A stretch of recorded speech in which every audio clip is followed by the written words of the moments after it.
How's it going, guys? Welcome back. As a lot of us expected, we finally found out officially today that the Rhonda Rousey versus Becky Lynch versus Charlotte Flair will be the main event of Wrestlemania 35. And for the first time in 35 years, we are going to see a women's match headline Wrestlemania. So I guess that means the only question is, obviously, congratulations to the women for main eventing WrestleMania and making history, but the only question left is, did they deserve it?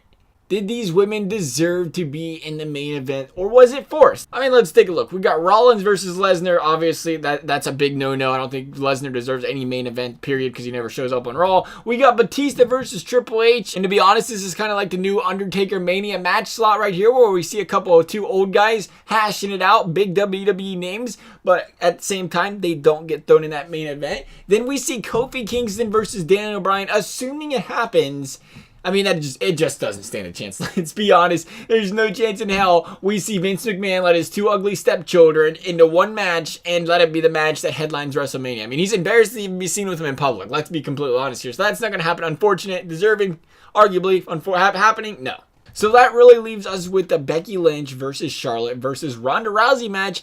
And I do think this has been one of the biggest storyline builds for WrestleMania. Granted, the storyline has been literally the same promo every single week since Royal Rumble. It's still been the most built up. It makes sense. Becky is the hottest superstar in the business at the moment. Rhonda Rousey is that must-see household name even non-WWE fans would tune in to see. And then there is Charlotte Flair, who, well, being quite frank, if her last name wasn't Flair, wouldn't be in this match. But here we are.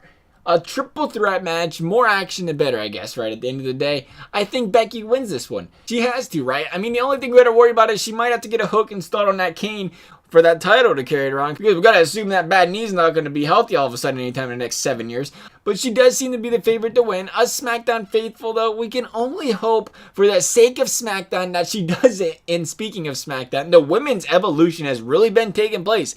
It's been going so well that there was a women's evolution match, a buried alive match between the SmackDown Women's Championship, the Raw Women's Championship. Clearly the Raw Women's Championship won because I guess we just don't really care about the SmackDown's Women's Championship these days.